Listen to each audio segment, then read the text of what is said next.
Detained for what? Because it's a reasonable suspicion stop. How?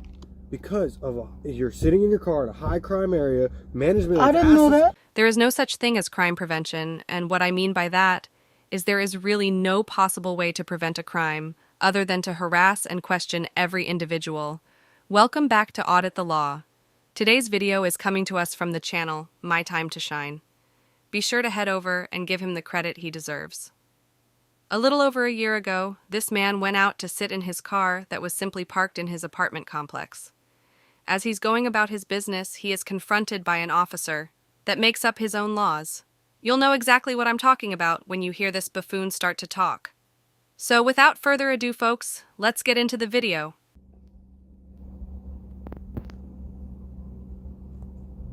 You gonna show me ID yet? Because I have real suspicion you are detained. Detained for what? Because it's a reasonable suspicion stop. How? Because of you're sitting in your car in a high crime area. Management. I didn't know that. Management has and been I live here. You want me to take you upstairs to my apartment? Management has been asking us to do this. Okay, and I see the cameras. I see y'all in here every night. I stay in my house. I don't do anything. Crazy about this, man. I don't do anything, though. I'm not doing anything. But I have to document that I was out with you. Good citizen. There you go. Good citizen. That's good citizen sitting in his car about to go in his house. Are you the registered owner of the car? No, it's my sister's car. Your sister's car? Yeah. Okay.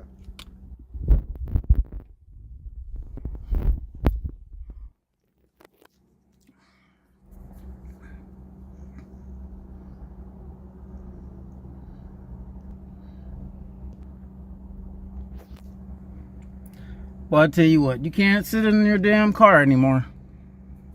I just pulled in here. And now he's asking for ID. For what? I didn't do anything. I'm sitting in my car. All right, people. Like I said earlier, this officer is definitely not the smartest when it comes to enforcing law. There is no such thing as a reasonable suspicion stop, and it's not justification for this driver to hand over his ID. Now, yes, for an officer to come up and question an individual, they use reasonable suspicion, but that's under the suspicion that the individual they are engaging has committed a crime. This officer never gave the crime he suspected this man of committing. Rather, he blamed it on the apartment complex manager for his actions. Imagine a public servant confronting every individual in a car just because they look suspicious. I stated earlier there is no such thing as crime prevention, and the numbers show that. There's little evidence that police stop crime. Over 50 years of crime data shows only 2% of crimes end in conviction. Police don't stop crime that has occurred, nor do they prevent it from happening. Does he get happy because he see me sitting in my car?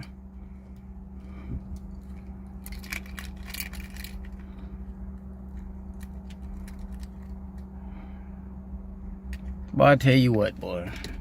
If it ain't one thing, it's another. Sitting here.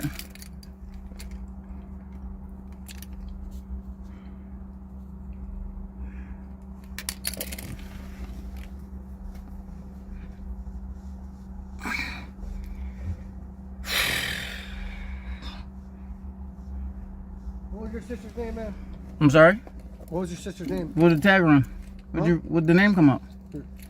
Last name Williams, right? Huh? Last name Williams? Yeah. Okay, right. we good. So, name and badge number? 2543. Officer Wilson. Like the volleyball. I can't. Yeah, okay. WILSON. Okay. All right. So, I have to go to because there's a fucking robbery right down the road. But you do realize that with a reasonable suspicious stop, you are still compelled to give ID. You could look that up. All right? South Carolina is not a stubborn ID state. So, the Supreme Court overrules that. How? Because it's case law. There's case law saying reasonable suspicion stop, you can compel ID. All right? It doesn't matter what South Carolina state says, and whether it's a stop. That's the law. ID, huh? That's the law. But case law is the law too. It supersedes that. Okay. All right? You could Google it, man. All right? Good night.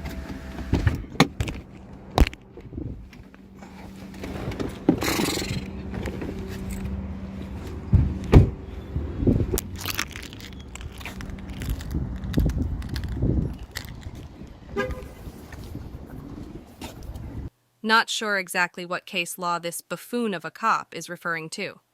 If he is referring to Terry versus Ohio, then he is off with the interpretation of that law. Terry versus Ohio was a Supreme Court case that ruled under the Fourth Amendment of the U.S. Constitution, a police officer may stop a suspect on the street and frisk him or her without probable cause to arrest if the police officer has a reasonable suspicion that the person has committed, is committing, or is about to commit a crime and has a reasonable belief that the person may be armed and presently dangerous. This has also extended to traffic stops as well. Like I stated and reiterated earlier, this man did not have to actually surrender his license because, for one, the officer never articulated the crime he suspected this man of committing, nor was this an actual traffic stop. Big props to this man for not actually giving up his ID. If there are any gripes from us, it would be to remain silent and not answer questions. However, circumstances dictate how you should go about that process.